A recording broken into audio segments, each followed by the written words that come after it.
couple years before the Siri Singh Sahib passed away, he gave me a hookup to translate the Siddhi Guru Granth Sahib into English.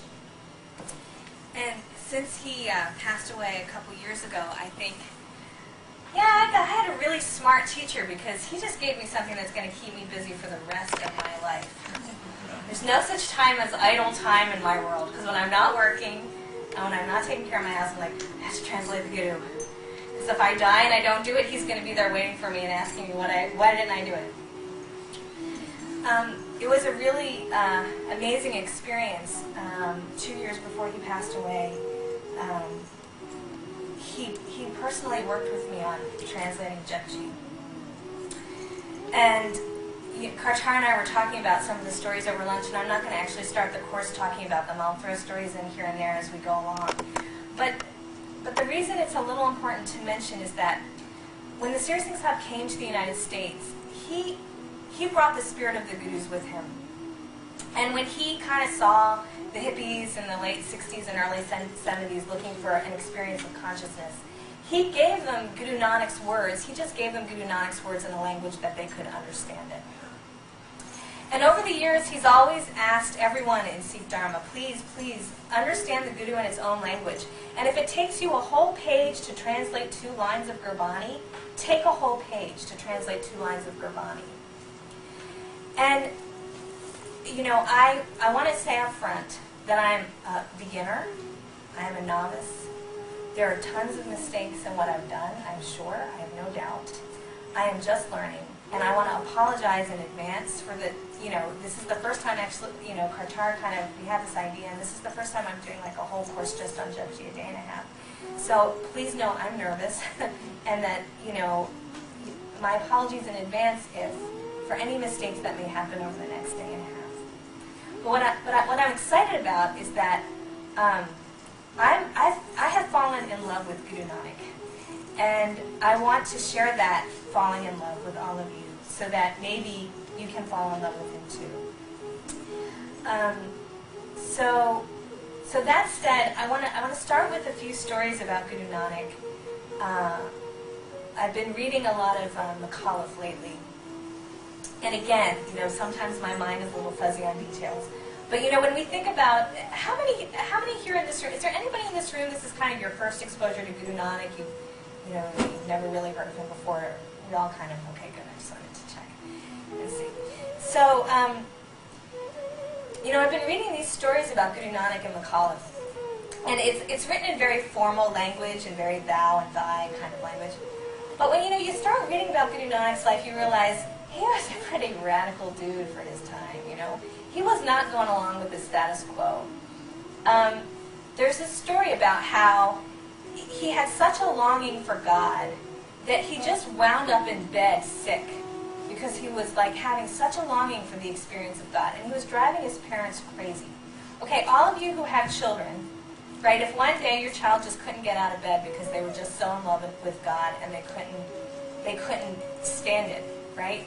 You'd like call the doctor to find out what was wrong with them, which is what happened for Guru Nanak. His parents called the doctor and said, did you find out what's wrong with our son? He's not getting out of bed. And Guru Nanak was like, you can't cure me. I'm looking for my beloved and I can't find my beloved. He loved to go hang out with all of the yogis and not just the yogis. He loved to go find all the people who knew something about God, the spiritual people of his day. He just wanted to hang out and talk to them and find out what their experience was and what their reality was. This drove his dad nuts. His dad just drove him crazy. So his dad was like, I'm going to get my kid to learn some business. So he put him into a business, doing accounting. He just had to count money. Well, the Punjabi word for 13, come on, what is it? Tera, right? Am I saying it right? Tera. And the word for thou or thine or yours is Tera. So when Guru Nanak got to the number 13, he just started going into bliss and going, Tera, Tera, Tera, Tera. So he was like counting 13 over and over again, because for him it wasn't the number 13. All of a sudden he was feeling the experience of the divine. And he just kept counting it, counting it. Of course, now that's driving his dad bonkers, because my son needs to make a living. He can't even count numbers. He gets stuck on number 13. And there was some story about how, anyway, how in doing that, actually, there was some miracle that was happening when Guru Nanak was counting 13 over and over and over again, where all of a sudden the wealth was just multiplying because he was blessing it, because he was in a state of love. But of course he was driving, everyone around him crazy because he wasn't acting according to the social rules of the day. He was in so much love that he, when they did the Hindu ceremony with the thread when he was a teenager, and he was like, what the heck is this? And he broke it off and he threw it away. And they're like, what are you doing? He's like, social convention doesn't matter to me. I just want the experience of love. I just want the experience of love. Well, Guru Nanak, he lived a human life. And one thing that the Sri Singh Sahib taught us in Sikh Dharma is he said that Guru Nanak meditated for 10,000 years in the ethers, in the heavens, before he came into form, because his mission was that powerful. He had to meditate that deeply for 10,000 years before he became a human being. And he kind of, it wasn't that he was, well, some people might, let me see how I can phrase this. He had to go through his own growth into his own wisdom. It wasn't like he knew everything. When he was a teenager, he was struggling with the reality he saw around him. Like, why do I have to get a job? Why do I have to, why do I have to do this? Why do I have to do that? When he was, when he got older and his parents were like, okay, maybe if we get him a wife, he'll start to settle down, So he got married, he went through, he went into the family life. But he was always looking for something else. He was always looking for something more. He would spend his money feeding and being with the people who were meditating, and he would talk to everybody and analyze everybody and wanted to know everything.